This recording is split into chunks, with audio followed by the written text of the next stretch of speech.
Welcome to Baltimore, where they play smooth jazz at the train stations.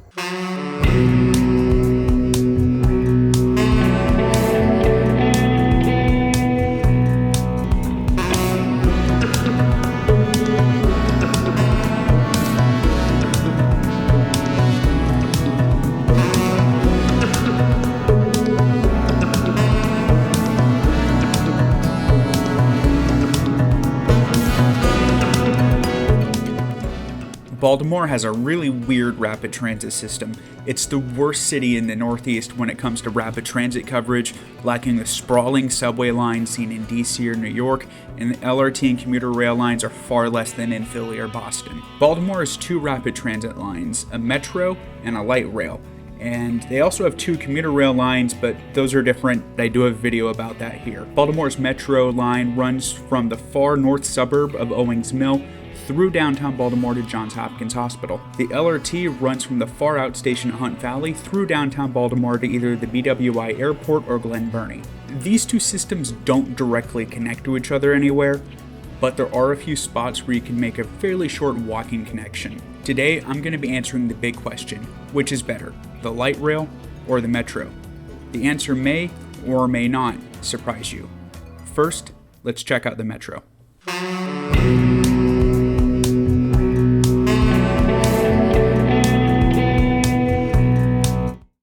My Metro subway link, dumb name, ride starts at Lexington Market Station, one of the main downtown stations, with a short walking transfer to the light rail link, also dumb name. I'm going to be catching a northbound train towards Owings Mill, even though I think they say westbound. In my head, it's northbound. The underground stations have a unique style to them, unlike anything I've seen in either DC or New York. They really encompass the art style that I've come to associate with Baltimore. The Metro uses a Charm Pass card, which are these flimsy paper tickets that I do not like. The paper tickets get fed through the turnstile meter, but I have a tap-to-pay Smart Trip card from DC, which also work here, so I just used that. So normally you're supposed to ask the attendant to give you a ticket if you have a valid day trip pass from the light rail, but this one's just open. I tapped in with my Smart Trip card and it seemed like it's fine because, oh yeah, fun fact, you can use your Smart Trip cards on the Baltimore subway. It just doesn't take passes, it just does cash. So yeah, that was weird. But yeah, the subway in Baltimore is a little bit more, each station's a little bit more unique with the underground ones, which is nice. Not quite MARTA level, but we can see here we got these mosaics up in these cross beams here. There is definitely still that charm city to the Baltimore Metro.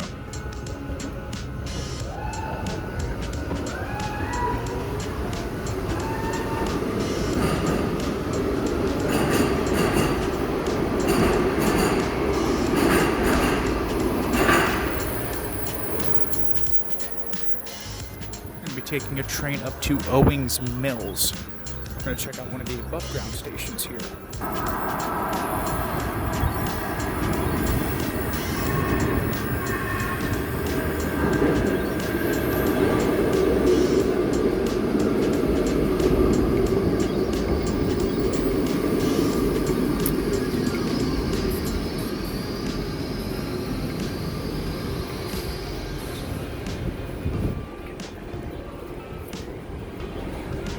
Went a little short of the platform, not a huge deal though.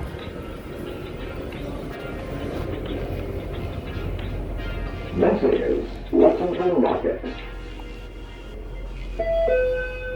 Earthbound train to Owings Mills.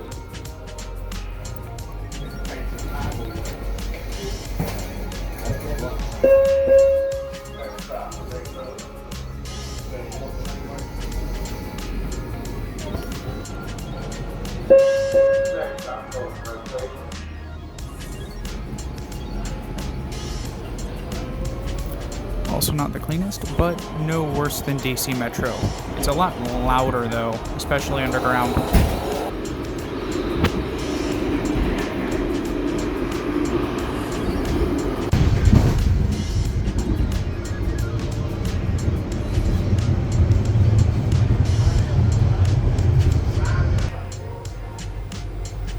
This is the westbound train.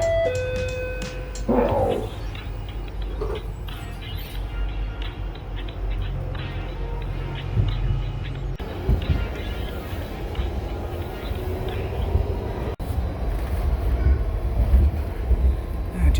windows are dirty and scratched up because that's a cool view. The Metro subway link is a heavy rail metro system ran by the Maryland Transit Administration. It serves Baltimore City and Baltimore County, which are two distinct political entities. It gets a ridership of about 17,000 riders per weekday. The system opened in 1983, has a top operating speed of 70 miles per hour. It runs on standard gauge track with third rail 700 volt DC electrification. A full trip on the line takes about 30 minutes, and trains run from 5 a.m. to midnight on weekdays and 6 a.m. to midnight on weekends. It has a frequency of about 10 minutes. The system really shows its age, with few major renovations having taken place since the system opened. The rolling stock originally consisted of 100, quote, Universal Transit subway cars built by Budd in 1983. Though several of these cars have been taken out of circulation, these are still the cars used today. These are identical to the subway cars used in Miami, and the two cities actually bought these cars on the same order to save money. The subway cars were overhauled between 2002 and 2005. In 2017, MTA announced they will be buying 78 new rail cars and replacing the entire rolling stock fleet. The new ones are being made by Hitachi, and the replacement is due to take place hopefully sometime later this year. They look pretty similar, but a lot nicer. I'll definitely be making a video when the new ones roll out. So I got off the Reisterstown Plaza station, and honestly, if it weren't for the decorations being a little bit different, you could have fooled me telling me this is a Washington station. The L station's ridiculously similar, though I guess there's only so many ways they can differ. Of course, you got the Jazz, as is common on pretty much all Baltimore transit. You got like the same little stations. The platforms I think are about the same length. This might be a touch shorter. We've also got these little plastic barricades in the way between the train cars, which I don't think that's necessary, but whatever. There's no digital like maps anywhere, but that makes sense because it's only a single line. They really don't need it. But they do have something like this.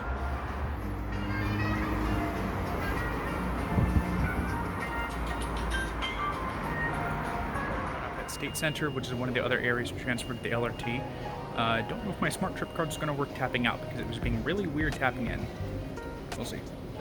Yep, tapped out with no problem. It's pretty cool.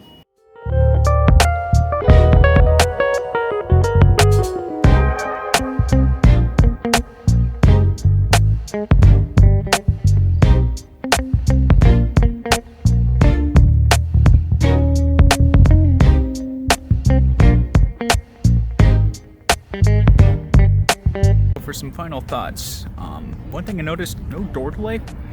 Just the train stopping. You wait a few seconds, then the door opens. No, train just stops, door just opens. A lot quicker that way. There's good and bad in the Metro, but it's not bad. It could use some updating, but it's got some good bones.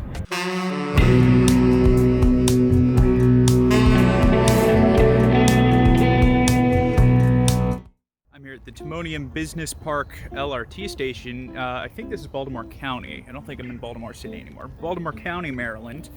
A little ways outside of where I usually make my videos in Washington. Yeah, Baltimore definitely has a different energy to it. They call it Charm City for a reason. It has a charm to it, but it also has people running up and down the LRT trains, running from what I'm assuming are imaginary lions. As the train operator tells them to sit down, the guy across me tells him to sit down. He says he'll sit down, and then he doesn't, keeps running up and down, and then the same guy sitting across me tries to sell me coffee. Baltimore, baby. Needless to say, I wasn't going to record on that specific train. The next one coming up, I am a ways north of the stretch where the train actually kind of starts to book it. Issue with LRT is they tend to get stuck in traffic. It's grade separated up north of Baltimore for the most part, or at least separated from traffic, so it actually runs at a pretty respectable speed. So the next one we have going southbound towards downtown Baltimore, I intend on getting on. And now the LRT vehicles are high floor, so they have to have the ramps to get up for anyone with special needs. And it steers for everyone else, push buttons to get on for the most part, though they seem to open a lot on their own anyways. These are decidedly way simpler than Metro platforms, even for the Metro in Baltimore. It is on-board fare payment with roaming attendants. I have actually never seen anyone check for tickets, but it's something that could happen. And Baltimore does have two different train systems. They have the LRT, and then they have the subway. Here we have the Mark Penn line, which is where I came in from. The LRT station at Penn Station's actually closed, so this path here is not in service. LRT runs from Hunt Valley. Some of them start at Fairgrounds, runs south, and then splits off to either Glen Burnie, Cromwell, or BWI Airport with the bus shuttle back over to the Mark Penn line. Metro over here runs from Owings Mills down to Johns Hopkins. There is no direct connection, but there's a few where you can like walk about a block or so. They're all just surface level. You just cross the tracks. They are electrified, but it's overhead electrified, so you don't have to worry about like getting zapped from the third rail or anything like that. It's another reason why they're high floor. And it's simple stations like this that come to show that a lot of metro stations are kind of overbuilt, and why I went from like an LRT hater to LRT skeptic. Out here, honestly, this travels at metro speed. I actually chose this station specifically as if I figured it probably wouldn't have much traffic and I could record mostly unobstructed. I got about 12 minutes before my train comes here. I actually missed one on purpose, so I would have an opportunity to kind of go through the station. Most of the stations seem to be pretty much exactly like this, exception being some of them in the heart of downtown are a lot more compact because there's just not a lot of space and it's on the street. I do want to point out these platforms are way longer than the trains actually are. They're only like 2 cars long, and these are built out for like 4 or 6. They are coupled with the open gangway between them. An actual payphone over there. I haven't seen an actual payphone in quite a while. Now this jet they have playing does have breaks in it for transit information for like bus delays, Metro and LRT, and then even mark service updates, which is a pretty nice little thing, especially downtown, because the Metro tunnel downtown, there is no cell service. It's one of those little things I take for granted on Metro. There's only a couple little spots on Metro with no cell service.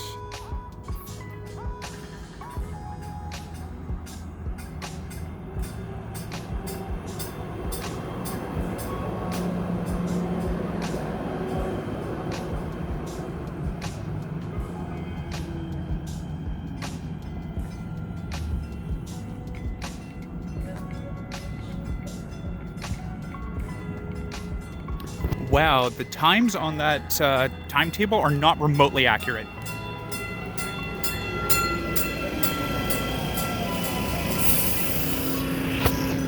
It's got dots, god damn it. Hominem Business Park.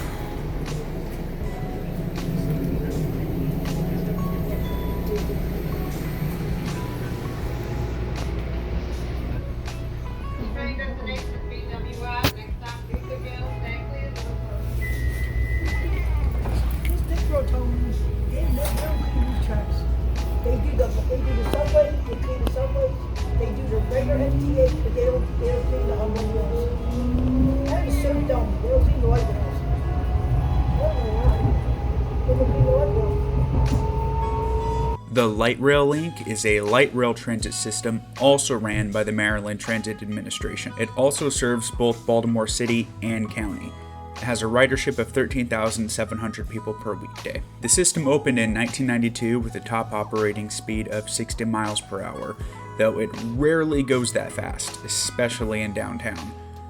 It runs standard gauge track with overhead 750 volt DC electrification. The system has many single track sections, limiting its speed and frequencies. The rolling stock consists of trains built by ADD Traction, with the initial stock built in 1991.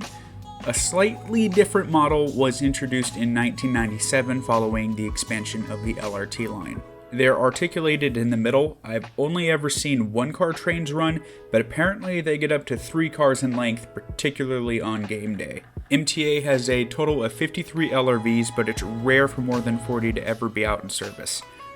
The stock saw refurbishment in 2013. There are concepts of a plan for the next generations of LRVs to use low-floor trains, but it's far from final. There's also a second LRT line in the works known as the Red Line, which may or may not get canceled and uncanceled 69,000 bajillion more times before maybe possibly opening, but that deserves its own video. Next station, Camden Yards.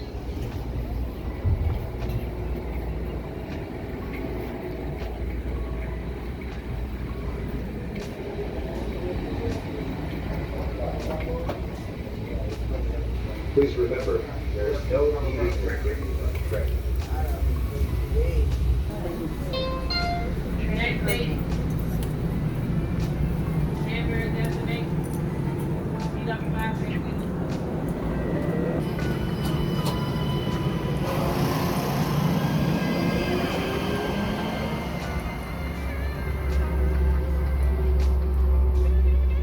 Louis. Train approaching.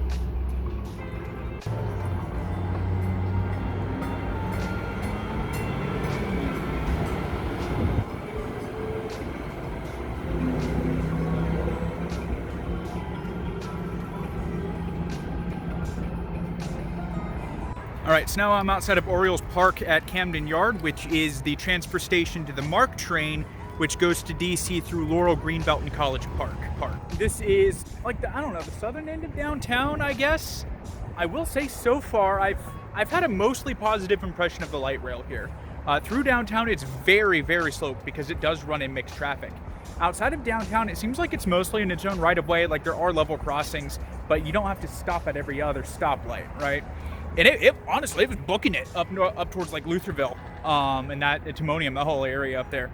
The seats are not comfortable. Oh my God, those seats are so uncomfortable. That train I was on was also not very clean. Some of the other passengers on there were talking about that, and they were correct. That was not clean. That's the worst of the LRT vehicles I've been on. I've been on quite a few through Baltimore. That one was the worst. One thing I did notice about Baltimore compared to DC, people are more likely to just strike up a conversation. That rarely happens in DC, but here it seems to be all right.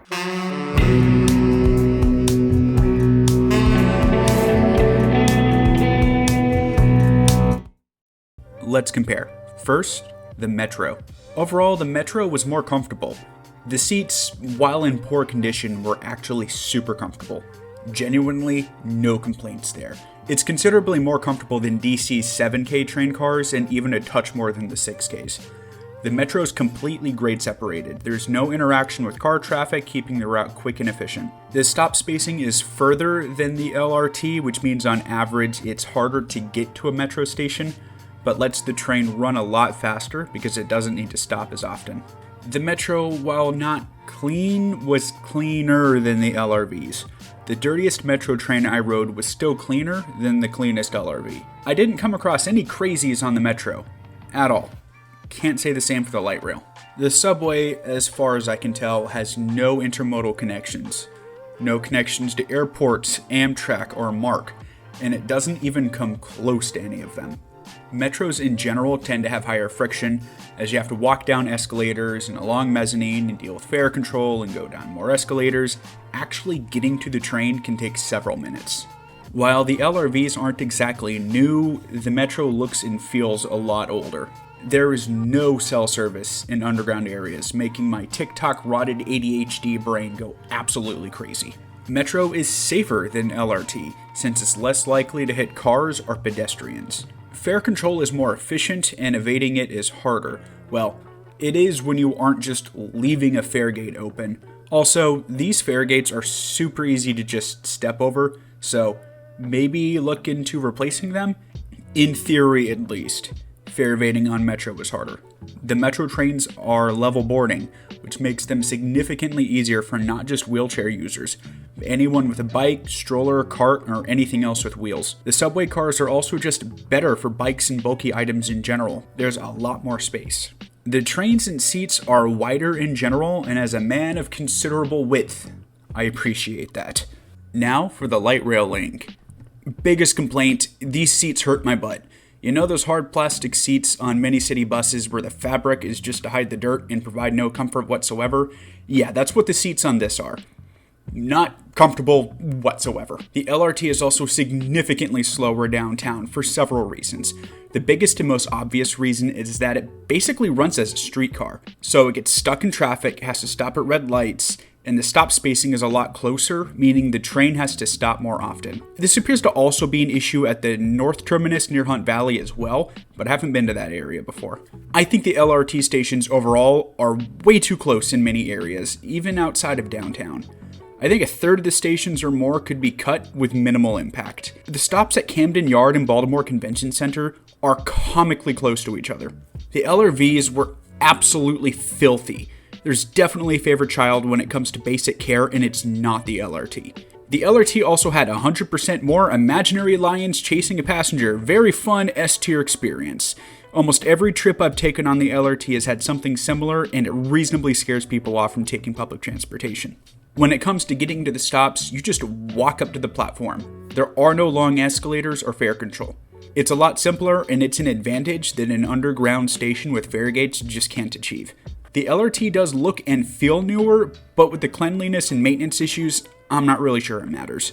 There is cell service on the entire route, which is a consequence of it not being underground anywhere. Light rail in general can be less safe than Metro, as there's a higher chance of hitting a pedestrian or a car, and they sometimes have to make tight, difficult curves with a higher chance of derailment. The high floor boarding is a real problem. It makes boarding with a bike or wheelchair inconvenient and causes problems.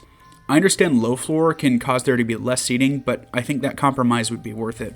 There's also nowhere to put a bike. The trains are narrow and crowd easily, and I don't really fit in these seats. I may be a wide gentleman, but I'm not that wide. Anyone sitting next to you will be uncomfortably close. Metro is more comfortable. Between the cleanliness, seats, size, and stations, everything about the Metro is just more comfortable. The LRT goes to more places. The total track length is about twice as long as Metro, and it has 3 intermodal connections, as well as connecting to big sports facilities like Camden Yard. While navigating the LRT stations is easier and they're simpler, I don't think the advantage is that big. Metro being low floor is a huge plus, and it being able to accompany bikes, wheelchairs, and strollers with ease is massive. Metro, plain and simple, is just faster. In some suburban areas, it's about the same on both, but in built-up areas where it runs underground, the difference is very noticeable. In conclusion, the Metro is better than the light rail, but the light rail has a lot of potential.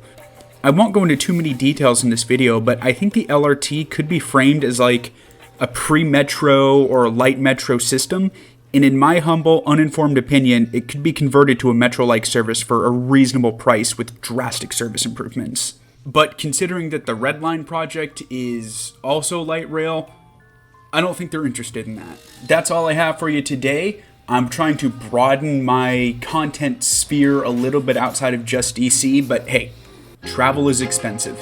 If you want to see more content like this, you know where the like button and the subscribe button is. Ring the bell to get notified next time I upload, and have a good one.